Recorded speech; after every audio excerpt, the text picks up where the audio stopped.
Kamareddy municipal vice chairman Congress నేత ఘట్టం ఇందుప్రియ చంద్రశేఖర్ ఇంటి వద్ద అర్ధరాత్రి పోలీసులు హైడ్రామా కలకలం రేపింది. పోలీసులు స్పెషల్ పార్టీ పోలీసులతో మూకుముడిగా దాడి చేశారు. వైస్ చైర్మన్ ఇంటికి కాంగ్రెస్ నేతలు భారీగా చేరుకున్నారు. కాంగ్రెస్ నేతల ఇంటిపై దాడులు చేస్తున్నారని డీసీసీ అధ్యక్షులు శ్రీనివాసరావు ఆగ్రహం వ్యక్తం చేశారు.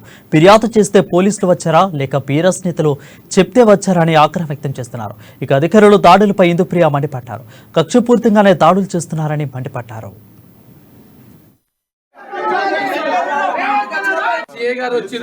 నేను అక్టోబర్ 31 రీసెంట్గా కాంగ్రెస్లో చేరడం జరిగింది. బీఆర్ఎస్ పార్టీలో ఉండే కాంగ్రెస్లోకి చేరిన. అయితే మేము చేరినప్పటి నుంచి కూడా ఈ బీఆర్ఎస్ వాళ్ళు మా పైన ఏదో ఒకటి మాకు డిస్టర్బ్ చేస్తూనే ఉన్నారు. ఇప్పుడు కూడా రాత్రి 2 అవుతుంది.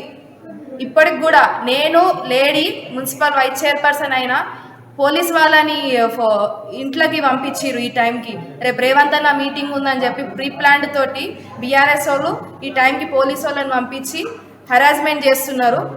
ఒక్క లేడీ కానిస్టేబుల్ని కూడా తీసుకురాకుండా మరి అందరూ జెంట్స్ పోలీస్ వచ్చిర్రు. ఇది ఎక్కడి న్యాయం అనేది నేను ఈ సందర్భంగా మీకు చెప్తున్నాను.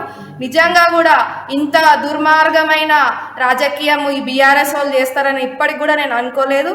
కానీ ఇంత లేడీ కానిస్టేబుల్ని కూడా తీసుకురాకుండా ఒక్క అరెస్ట్ వారెంట్ కూడా లేకుండా ఓరల్లీ వాళ్ళు వచ్చి మా ఇంటి పైన దాడి చేయడం జరిగింది. మాకు చాలా హరాస్ చేస్తున్నారు. 3 గంటల నుంచి చూస్తున్నాం. ఇప్పటికీ కూడా ఇంటి బయటనే ఉన్నారు, వెళ్ళట్లేదు. Without any arrest warrant, any notice తీసుకొని రాలేదు. డైరెక్ట్ ఇంట్లోకి వచ్చి చెక్ చేస్తా అంటున్నారు.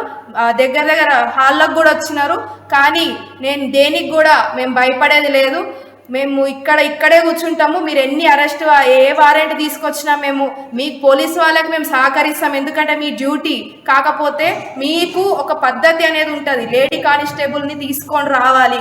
నేను ఒక లేడీ మున్సిపల్ వైస్ చైర్పర్సన్ అన్నప్పుడు ఒక లేడీ కానిస్టేబుల్ని తీసుకురావాలి. ఆ పని మీరు చేయలేదు. ఇదంతా కూడా ఎవరు చేస్తున్నారో నాకు అర్థమవుతుంది. మీరు రేపు రేవంత్ అన్న మీటింగ్ ఉంది అని చెప్పి ఈ బీఆర్ఎస్ వాళ్ళు ఇదంతా ప్లాన్ తోటి చేస్తున్నారు.